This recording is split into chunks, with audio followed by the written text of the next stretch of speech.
जो तुम्हारा नकली रूप है वो है दिखाई देने वाला रूप, जो तुम्हें दिख रहा है। आदमी का, औरत का, लड़का, बच्चा, बूढ़ा, जवान, ये सब नकली रूप। नकली रूप की पहचान ये होती है कि नकली चीज़ हमेशा बदली हुई होती है। कहते हैं ना, इसमें इसने मिलावट कर दी, नकली दूध है ये, यानी जो असली था उसके अलावा कुछ और डाल देना, उसको कहते हैं नकली। अब नकली रूप की पहचान क्या है कि वो बदलता है पल पल। आप रोज चेहरा देखते हो अपना, रोज, क्या आज और कल यानी एक दिन में चेहरा देखने पे बदला हुआ दिखाई देता है? देता है। एक ही दिन में तुम पहचान जाओगी कल में ऐसी थी आज में ऐसी हो गई? नहीं, कम से कम 5 महीना, 4 महीना, 6 महीने के बाद तुम्हें लगेगा ये झुर्री कहाँ से पड़ गई, अभी तक तो नहीं थी। यानी चेहरा झुर्रियों वाला होने लगा। धीरे धीरे 1 से 2 हो गई, तुम और घबरा गई, अरे ये तो बुढ़ापा आने वाला है। धीरे धीरे करके हालत खराब हो जाती है, लेकिन ये धीरे धीरे होता है। जो चीज़ बदल जाए वो माया है, जो बदल जाए वो नकली है।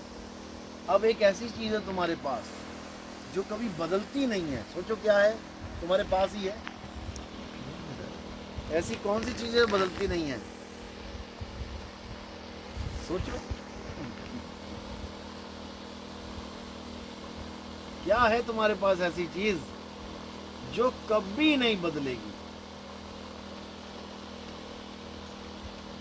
लगाओ दिमाग, दौड़ाओ। आत्मा।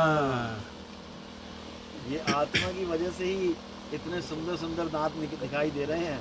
ये आत्मा ना होए तो मुंह खोल के हंस ना पाए कोई, खा ना पाए, पी ना पाए, बोल ना पाए, चल ना पाए। आज हम जो कुछ भी कर रहे हैं वो हम आत्मा की वजह से कर रहे हैं। हमें जो लग रहा है कि हम कुछ भी कर रहे हैं, शरीर कुछ भी कर रहा है, आत्मा की वजह से कर रहे हैं, और आत्मा को ही हम जानते नहीं। अब ये करंट है, पंखे को चलाता है। पंखा सस्ता महंगा हो सकता है, लेकिन बिना करंट के किसी काम का नहीं। तुम 1 करोड़ का पंखा लगा दो यहाँ पे लाके, अब बिजली नहीं है तो क्या करोगे? उसकी तो कुछ घूमेगा नहीं, तुम मुंडी घुमाओगे क्या हवा लेने के लिए? उसको ही घूमना पड़ेगा, वो घूम नहीं रहा है तो कोई कुछ होने वाला नहीं। यानी कि असली चीज है उसको हम भूले बैठे हैं। असली चीज है आत्मा। आत्मा को ही नाम कहते हैं, आत्मा को ही नाम कहते हैं। नानक साहब कहते हैं जग में नाम अलग है संतों, कि नाम इस दुनिया में ऐसे नहीं मिलता, लेकिन घर घर में नाम बैठा हुआ है। किसी को पूछो भगवान का नाम लेते हैं? हम तो सुबह उठ के लेते हैं। और नानक साहब कह रहे हैं कि जग में नाम अलग है, यानी कोई ढूंढ ही नहीं सकता उसको नाम है क्या। जैसे कोहिनूर हीरा है, नाम सुना है ना, है कितनों के पास है? एक है पूरी दुनिया में, पूरी दुनिया में।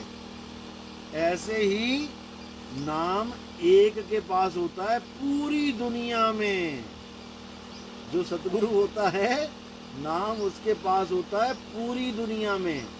है तो सबके पास, लेकिन उसको जानते नहीं। कस्तूरी कुंडल बसे मरग ढूंढे वन माही। कौन से हिरण के पास कस्तूरी नहीं है? सबके पास है।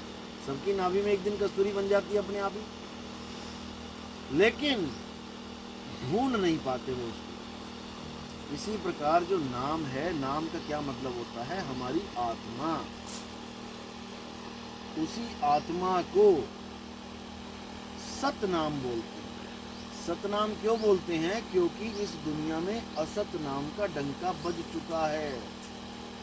घर घर में असत नाम बैठ गया है, इसलिए संतों को सत जोड़ना पड़ता है उस नाम के आगे, कि भैया सतनाम का जाप करो, यानी सच्चे नाम का जाप करो।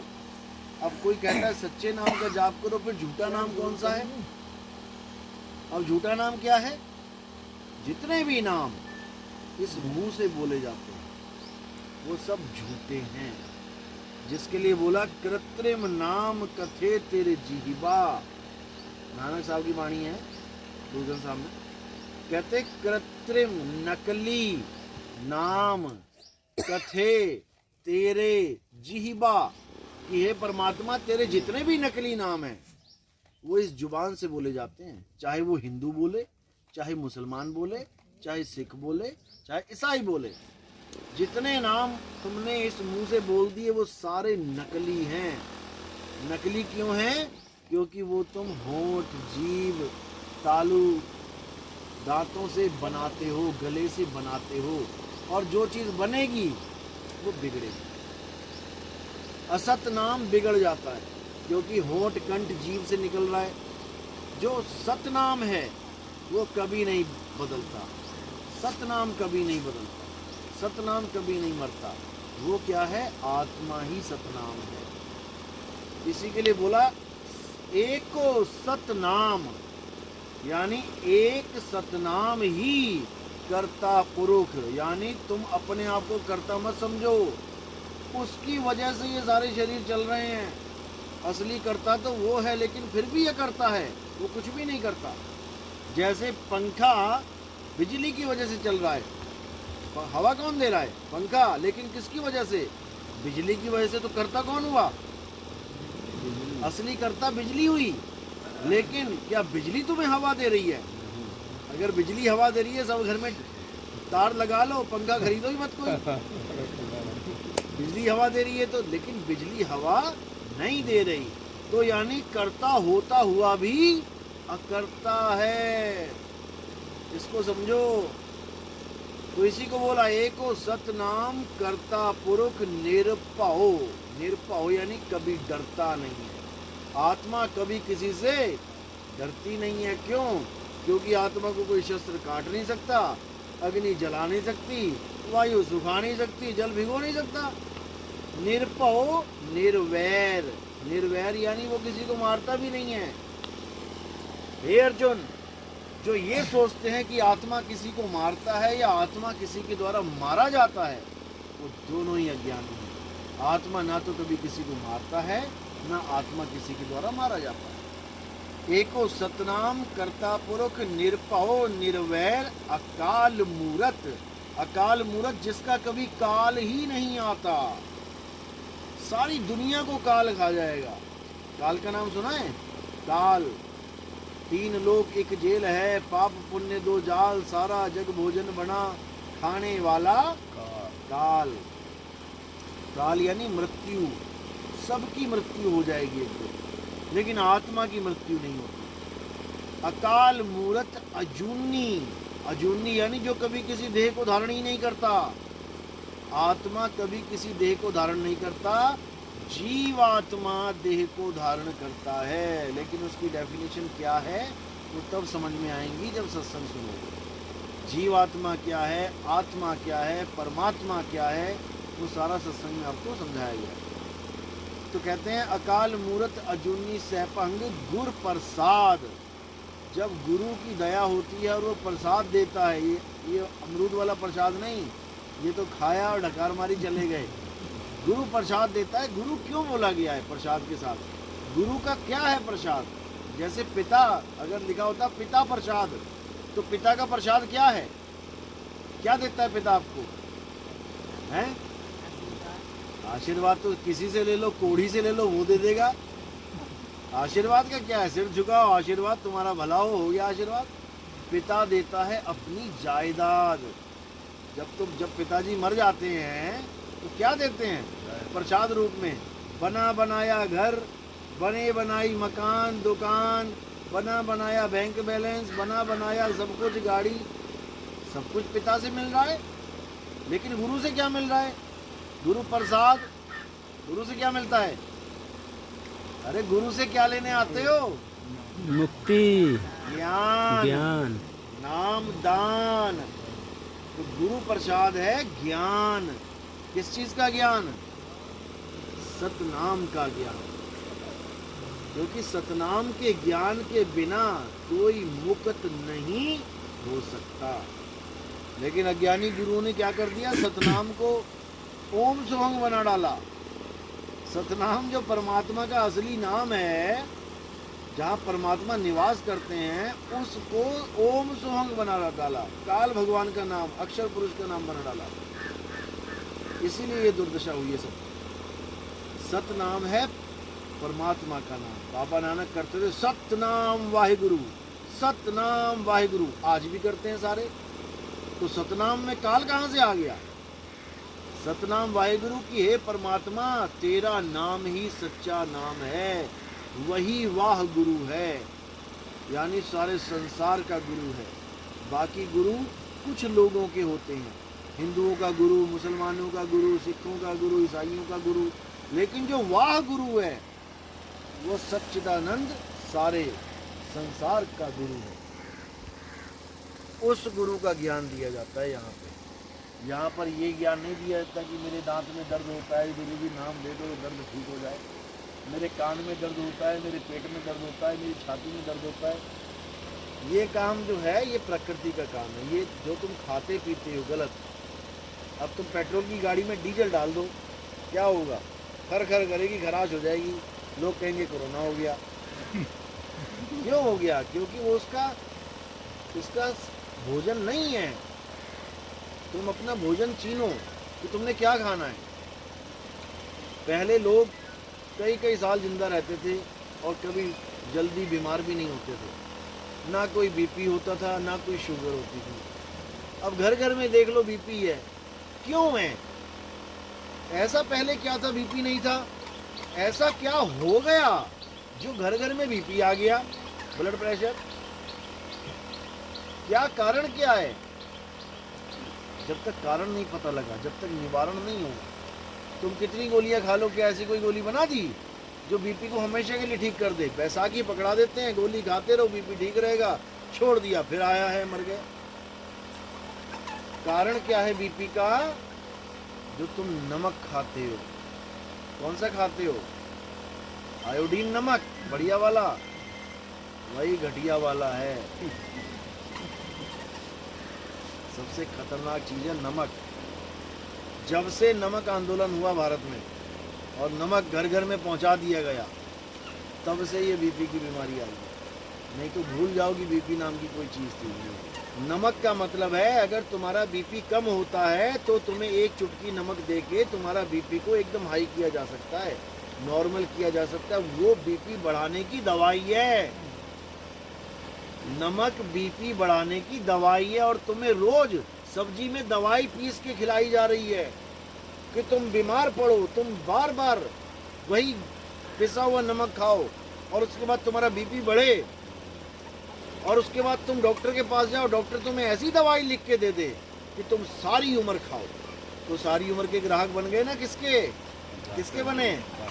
डॉक्टर के नहीं, वो तो लिख रहा है, वो तो लिख रहा है। किसके बने?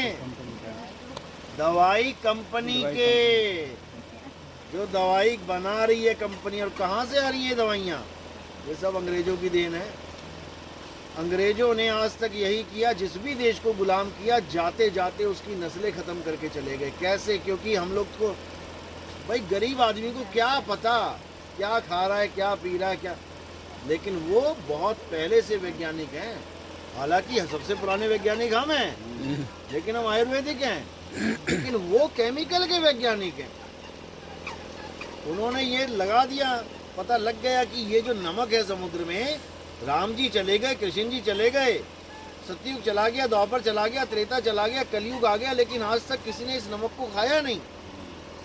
आज तक इस नमक को किसी ने खाया नहीं। क्या खाते थे फिर हम लोग? नमक की जगह, आयोडीन नमक की जगह क्या खाते थे? हैं?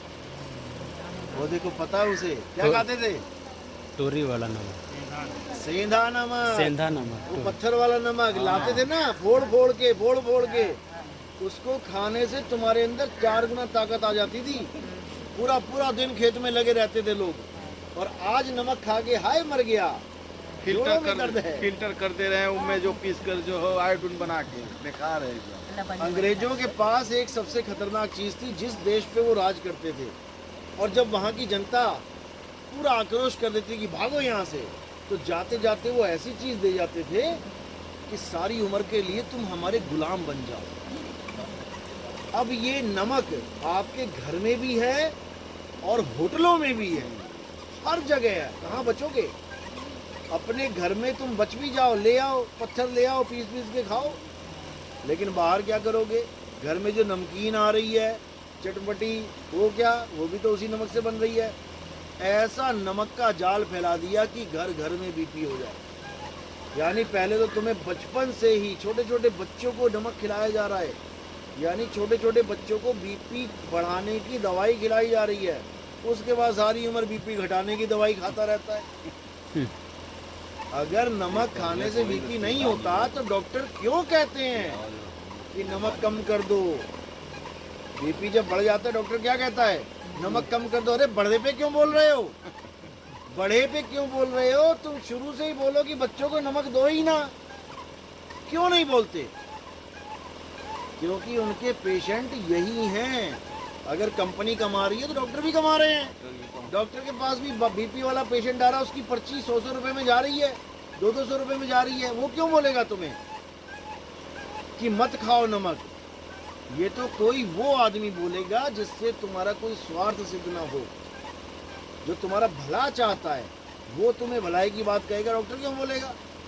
नहीं तो आज तक नहीं बोला किसी ने। क्यों नहीं बोल रहे हैं? क्योंकि भैया तुम्हारी जेब से पैसा उनकी जेब में जा रहा है। लेकिन ये कब रुकेगा?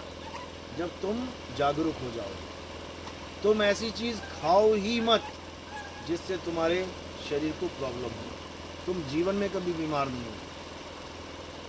इसके लिए भी बहुत से लोग काम कर रहे हैं। उनसे जुड़ो, जानो कि हमारा शरीर क्या है। हम अपने शरीर को एक गाड़ी की तरह अगर चलाएं और समय समय पे सर्विस करते रहें, तो जैसे एक कार, एक मोटरसाइकिल बढ़िया चलती है सालों साल, ऐसे ये भी चलेगा। हमारे अंदर जितनी गंदगी जम जाती हैं, वो गंदगी ही बीमारी का रूप लेती हैं। अब पानी है, तुम्हारे घर में से पानी बढ़िया निकलता रहे, बर्तन धोने का और इसका उसका, तो सही चलता रहेगा काम।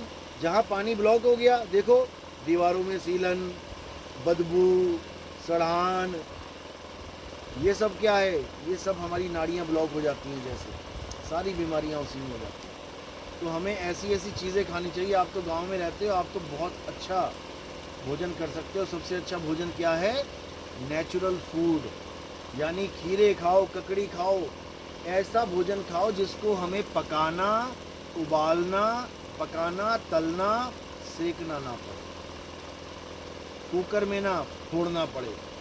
यानी खीरा लिया, सीधे प्रकृति से सीधे खा लिया, ककड़ी ली, सीधे खा लिया। और भी बहुत सी चीज़ें हैं जो गांव में आप लोग सीधे पेड़ से तो तोड़ के खा, अमरूद हो गया, सेब हो गया, जो भी जहाँ जैसा फल मिलता है, जितना तुमने डायरेक्ट खा लिया, समझो उतना तुमने अपने शरीर को साफ कर दिया। बस डायरेक्ट उस पे आ जाओ कि सीधे प्रकृति से तुम्हारे अंदर जाना चाहिए, चाहे कुछ भी जाए खाने वाली चीज़।